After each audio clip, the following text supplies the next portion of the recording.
Welcome to Physics Online Classes. Last lecture we discussed about electric charge, electrification and electric properties.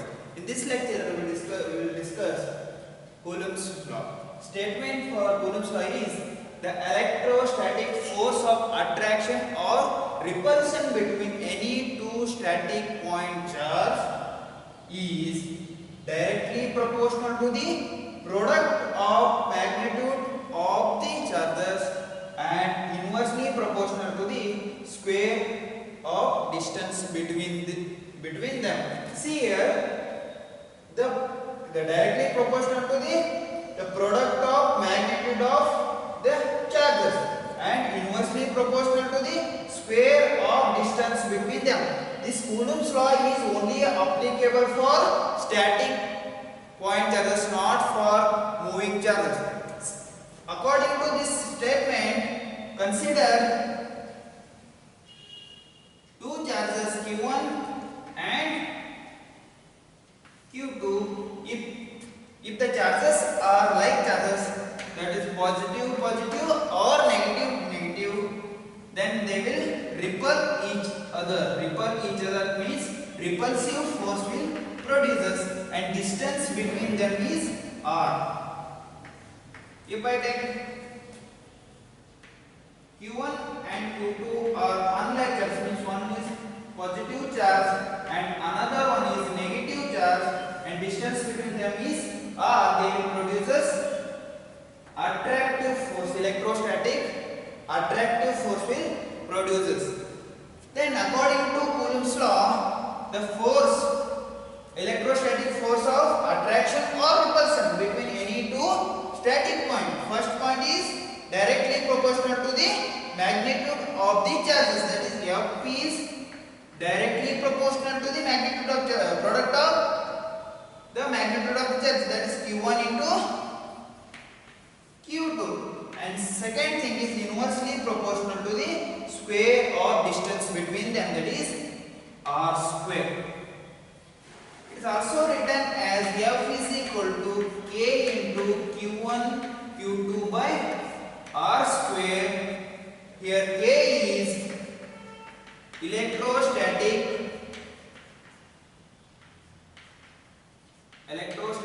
force constant. It is also called as Coulomb's force constant. Next thing is that K value will depends on first factor, that is the system of unit chosen, and also it depends on which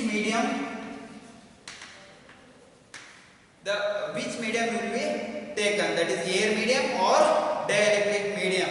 Next thing is case 1. If I chosen or if charges are kept in air medium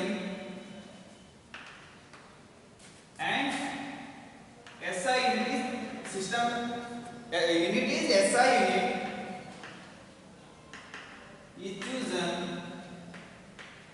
then K is equal to this 1 by 4 pi epsilon naught. Here epsilon naught is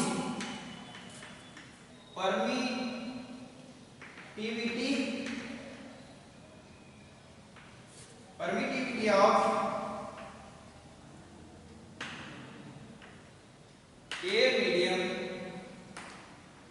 its value is 8.854 into 10 raised to minus 12 Faraday per meter. Then put this epsilon naught value here, then we will get K is equal to 9 into 10 raised to 9 Newton meter square per Coulomb square. This is all about Coulomb's law Coulomb's law is applied when the charges are kept in air medium and SI unit is chosen.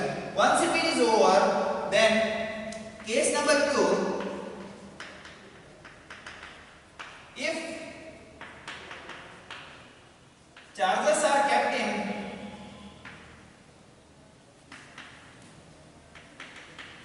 dielectric medium.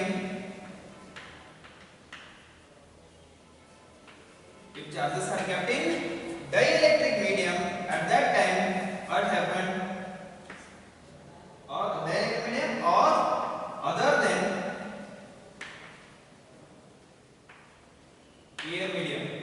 air medium, then K is equal to 1 by 4 pi epsilon naught into K is equal to 1 by 4 pi epsilon. Here epsilon is equal to epsilon naught into epsilon r. Epsilon is absolute permittivity of that medium. Then F is equal to 1 by 4 pi epsilon naught into epsilon r q1 q2 by r square. It is for if charges are kept in dielectric medium, that is other than air medium. Next thing is Coulomb's law in vector form. Consider x, y and z coordinates. It is here O is the origin. If the two static charges are kept in xy plane, q1 and q2, the distance between them is r. From q1 to q2, I will write r12 bar and q2 to q1, that is r21 bar. And you join this q1 to origin and q2 to origin, that is origin to q2 is this r2 and origin to q1 is r1 bar, and force will be both are positive charge like that. That's why it will produce repulsive force from q1, that is f12 bar, and from q2, that is f21 bar. Once it is here, consider x, y, z coordinates. Here O is the origin. If two charges, static charges are kept in xy plane, and here it is O to q2, that is distance between O to q2 is r2 bar, and O to q1, that is r1 bar, and repulsive force will produces from q1, that is f12 bar, and from q2, that is f21 bar. And distance between q1 to q2 I will denote it r12 bar, and q2 to q1, that is r21 bar. We know that vector is equal to magnitude into direction. Magnitude into direction. Then here f bar is force vector, then magnitude f bar magnitude into r cap, that is unit vector, that is direction of the direction. Then similarly for f12 bar is equal to magnitude of f12 bar into direction. Direction is r21 bar. R21 cap. Similarly for f21 bar, that is equal to f21 bar into direction is r12 cap. f21 bar direction is r12 bar, 12 cap. Then according to Coulomb's law, 1 f2 bar is equal to 1 by 4 pi epsilon naught into q1 q2 by r21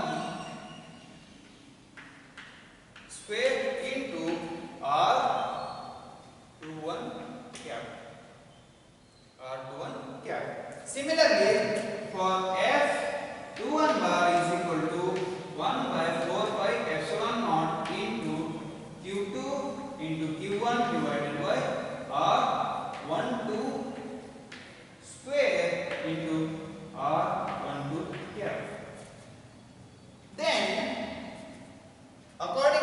figure or according to this diagram, Q2 to Q1, that is R21 bar, Q1 to Q2, that is R12 bar. Suppose I consider 5 centimeter from Q1 to Q2. Similarly, Q2 to Q1 also 5 centimeter. Yes, means magnitudes are same, only directions are different. So I will write R21 bar is equal to magnitude of R21 is equal to magnitude of R12. Magnitude of R21 is equal to magnitude of R12, but directions are opposite. That's why I will write R21 cap is equal to minus R12 cap.